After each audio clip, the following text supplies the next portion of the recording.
Hello दोस्तों, मेरा नाम है राहुल अहिरवार। आप बहुत से समय से विधान जुडिशियल क्लासेस से जुड़े हुए हैं। आज हम इसी को थोड़ा आगे बढ़ाएंगे और अपनी एक नई सीरीज स्टार्ट करने वाले स्पेसिफिक रिलीफ एक्ट की। इस स्पेसिफिक रिलीफ एक्ट को हम पार्ट वाइज में पूरा कंप्लीट करेंगे। आज हम जो कोशिश करने वाले वो है हम इंट्रोडक्शन पार्ट जो आज फिनिश करेंगे। तो स्पेसिफिक रिलीफ एक्ट है तो इसके नाम से ही लगता है स्पेसिफिक रिलीफ एक्ट। तो जो स्पेसिफिक है तो एक ये विशिष्ट है। तो स्पेसिफिक जब होती है तो एक रिलीफ मतलब जो जनरल रिलीफ है उससे थोड़ी अलग होगी। ये नाम से ही अपन को दर्शित हो रहा है। अब अगर अपन इसको हम देखें कि ये एक्चुअली इसकी ज़रूरत क्या है। जब हम इंडियन कॉन्ट्रैक्ट एक्ट को देखेंगे तो इंडियन कॉन्ट्रैक्ट एक्ट में प्रोविज़न के साथ राइट्स जो दिए गए हैं, अगर उसका ब्रीच होता है तो ब्रीच के साथ साथ उसमें पेनाल्टी दी गई है। तो पेनाल्टी दी गई है तो वो सिर्फ एक क्या है, एक पिक्यूनरी कंपनसेशन है। लेकिन अगर हमें अदर कोई रिलीफ चाहिए तो हम कहाँ क्लेम करेंगे। उसके लिए 1963 में स्पेसिफिक रिलीफ एक्ट लाया गया जो इंडियन कॉन्ट्रैक्ट एक्ट के साथ साथ चलता है। अब हम देखें कि ये स्पेसिफिक रिलीफ एक्ट बेस्ड किस पे है। तो ये है उबी जस इबीरिडियम जो मैक्सिम है उस पे है, where there is a right there is a remedy. तो जहाँ पे राइट होगा वहाँ पे रेमेडी होगी। अगर हम कॉन्ट्रैक्ट करते हैं और कोई पार्टी उसको वायलेट करती है तो जो अदर पार्टी है जिसको उससे लॉस हुआ है तो उसके राइट्स के लिए रेमेडी भी तो होनी चाहिए। तो ये रेमेडी जो प्रोवाइड की गई वो स्पेसिफिक रिलीफ एक्ट में प्रोवाइड की गई है।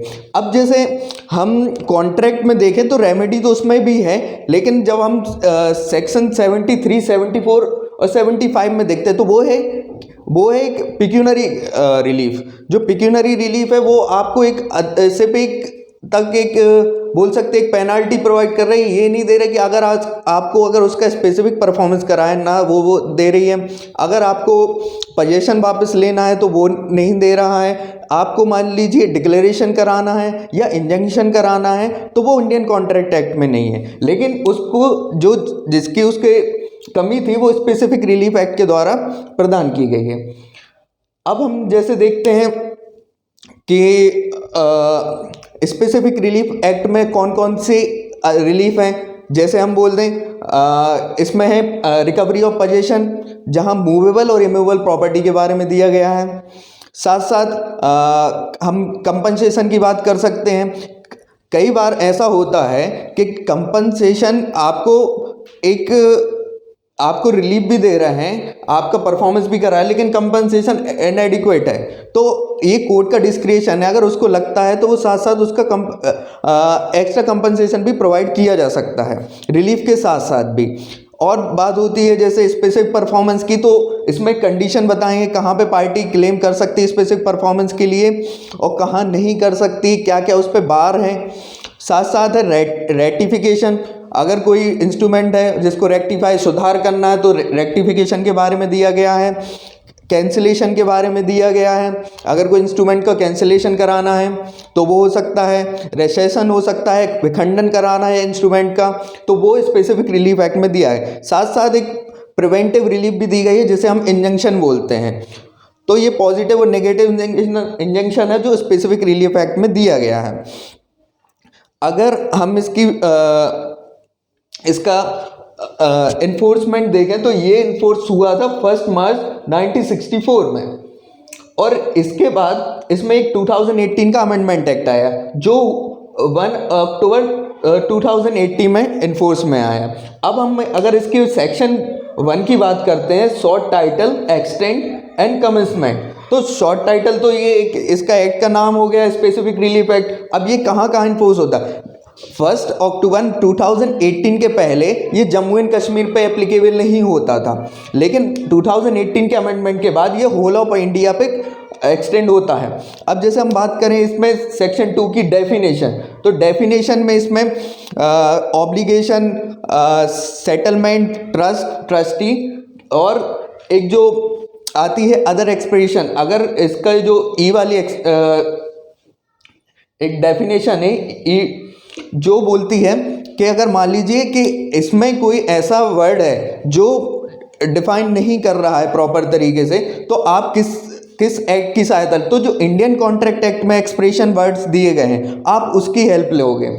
इसके बाद आते हैं हम सेक्शन 3 पे, जो एक सेविंग क्लॉज ये बोलता है कि जो स्पेसिफिक रिलीफ एक्ट है वो किस पे इफेक्ट नहीं करेगा, अगर स्पेसिफिक परफॉर्मेंस के अलावा किसी अदर कॉन्ट्रैक्ट में उसको रिलीफ मिल सकती है तो वो उसमें भी रिलीफ क्लेम कर सकता है।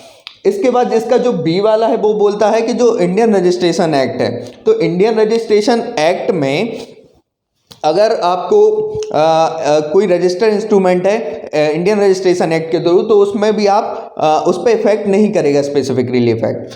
फिर एक जनरल क्वेश्चन भी बनता है इसमें कि आखिर हर कोई व्यक्ति क्या स्पेसिफिक परफॉर्मेंस करा सकता है? नहीं। तो स्पेसिफिक परफॉर्मेंस के लिए सबसे पहले आपको एक कॉन्ट्रैक्ट होना जरूरी है। तो कॉन्ट्रैक्ट होने के लिए आपको जो टर्म्स दी गई हैं कि जो सेक्शन 10 है इंडियन कॉन्ट्रैक्ट एक्ट का, हम उसको देख सकते हैं कि व्हाट एग्रीमेंट आर कॉन्ट्रैक्ट। तो व्हाट एग्रीमेंट आर कॉन्ट्रैक्ट, तो उसमें हम देख सकते हैं जो सेक्शन 10 बोलता है free consent of party, competent to contract, lawful consideration and lawful object, and उसको कोई भी लॉ द्वारा डिक्लेयर वॉइड नहीं किया गया हो। तो वो जो कॉन्ट्रैक्ट होंगे अगर उसका कोई वॉयलेशन होगा या ब्रीच होता है तब आप स्पेसिफिक रिलीफ क्लेम कर सकते हैं। तो आपको वो फुलफिलमेंट करना जरूरी है। अब हम आते हैं इसके सेक्शन 4 पे। जो सेक्शन 4 है जो स्पेसिफिक रिलीफ एक्ट है, ये सिर्फ आपको एक जो सिविल राइट्स हैं उनका इन्फोर्समेंट कराता है, पेनल लॉज पे नहीं कराता। इसका मतलब ये है कि ये प्योरली सिविल राइट्स के इन्फोर्समेंट के लिए, ना कि कोई पेनल लॉज के लिए। तो जो रेमेडीज इसमें प्रोवाइड की गई हैं वो सिविल राइट्स के लिए हैं। अब ये तो हो गया इंट्रोडक्शन पार्ट। अब इसके आने वाली जो हम बनाएंगे, इसमें हम जो रिकवरी ऑफ मूवेबल प्रॉपर्टी और इमूवेबल प्रॉपर्टी, उसके रिकवरी से रिलेटेड प्रोविज़न जो आगे आएंगे हम उनको आगे ख़त्म करेंगे। Thank you.